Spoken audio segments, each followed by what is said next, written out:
தஞ்சை தமிழ் பல்கலைக்கழக இணைவேந்தர் மதிப்பிற்கும் மரியாதைக்குரிய மேஜர் அவர்கள் உரையாற்றுவார்கள். அவர்களை வணங்கி வரவேற்கிறேன். உரையாற்றும்படி கேட்டுக்கொள்கிறேன். 75 அகவையை கடந்த நான் இங்கு வர வேண்டும் என்று நினைத்தேன். அவர்கள் அழைத்ததும் முதலில் பல கல்லூரிகளில் பேச அழைப்பார்கள். நான் தமிழ் ஒன்றே படித்தவன் அப்படின்னு முதல்ல நினைச்சாங்க.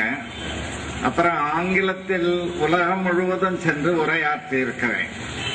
இந்த மண்ணின் மைந்தர்கள், த சன்ஸ் ஆஃப் த சாயில் அப்படின்னு ஒரு கட்டுரை ஆங்கிலத்தில் எழுதினேன். உலகம் முழுவதும் சுற்றி இருக்கிறேன். இந்தியா முழுவதும் சுற்றி இருக்கிறேன். ஏனென்றால் பட்டாளத்திலே பணியாற்றியவன். இந்த மதுரை, இந்த தஞ்சை தமிழ் மண்ணில் தஞ்சை பல்கலைக்கழகத்தில் 1999 2001 வரையில் பணியாற்றினேன். இந்த ஒடுக்கப்பட்ட சமுதாயத்தினர், அதாவது எல்லாத்துக்கும் 2 பக்கம் இருக்கு. அது இன்னொரு பக்கம் தெரியாது, வரலாற்றிலே இடம்பெறாது. அப்படிப்பட்ட பக்கத்தை ஆராய்ச்சி செய்ய வேண்டும். நான் சோழ நாட்டுக்காரன் ஏதோ சோறுடைத்து, பாண்டிய நாட்டுக்காரன் அவன் முத்துடைத்து, சேர நாட்டுக்காரன் வேளமுடைத்து, நான் தொண்டை நாட்டுக்காரன் சான்றோர் உடைத்து. உண்மையை மறைப்பதில்லை. சிலதெல்லாம் வெளிப்படையா தெரியாது, வரலாற்றிலே இடம்பெறாது. அப்படிப்பட்டவர்கள்தான் இந்த மூவேந்தர் இலக்கிய மன்றத்தை ஏற்படுத்தி, அது தொடர்பாக ராஜராஜ சோழ தேவேந்திரன் குலத்தை சார்ந்தவர்கள் என்று இங்கே சதய விழா நாளன்று 1025வது ஆண்டு சதய விழாவில் இங்கே திரளாக கூடவில்லை என்றாலும் ஒடுக்கப்பட்டவர்களுக்கு ஒவ்வொருவரும் ஒரு 10,000 பேருக்கு சமம். ஏனென்றால் இவர்களை அரசர்கள், குறுநில மன்னர்கள் அப்படின்றவங்க பற்றியெல்லாம் ஆராய்ச்சி பண்ணேன். கடைசியா வேந்தர்கள் மூவேந்தர்கள் தான்.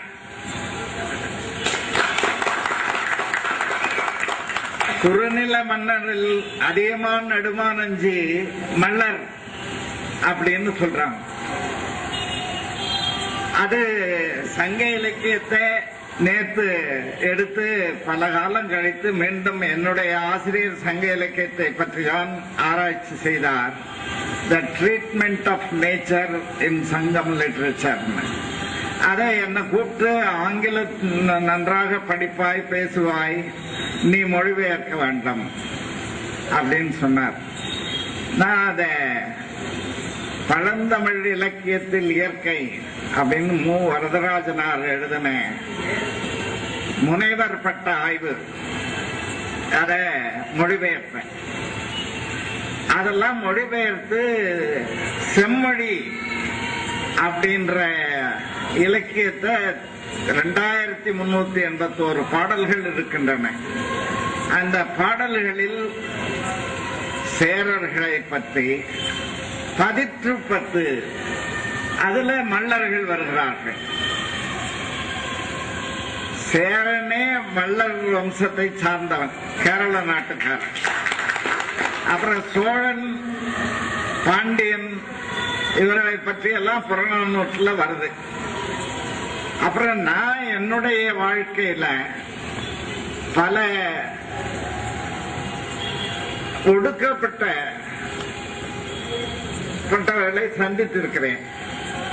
அவர்களுக்கு பெரும் உதவி செய்வது அப்படின்னு ஒரு குறிக்கோளாக கொண்டு உதவி செய்திருக்கிறேன்.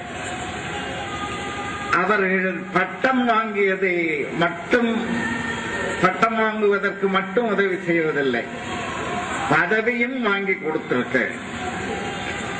அப்படிப்பட்ட மூவேந்தர்கள் சமுதாயத்தில் நேற்று எடுத்து இந்த சங்க இலக்கியத்துல 30க்கும் மேற்பட்ட சேர, சோழ, பாண்டியர்கள் தேவேந்தர்களாக மல்லர்கள் அப்படின்னு குறிப்பிடப்பட்டிருக்கிறார்கள். மல்லர்கள் இந்த நாட்டின் மைந்தர்கள். அதை பத்தி ஆராய்ச்சி பண்ணேன். இந்தியா முழுவதும் போய் இப்ப பஞ்சாப்ல போய் இங்க மல்லர்கள் இருக்கிறார்களா அப்படின்னா நான் பட்டாளத்துல பார்த்தேன், இருக்காங்க. ஜாட் அப்படின்னு ஒரு ஜாதியினர் இருக்கிறார். அவர்கள்லாம் உழவர்கள். உழவர்களாக இருந்தவர்கள் வீரர்களாகவும் இருந்தார்கள். சங்க இலக்கியத்துல 2381 பாடல் இருக்கு. இதுல ஒரு பாடல் கூட வீரம் அப்படின்னு சொல்லு இல்லை. பெருமிதம்ன்ற சொல்லு இருக்கு.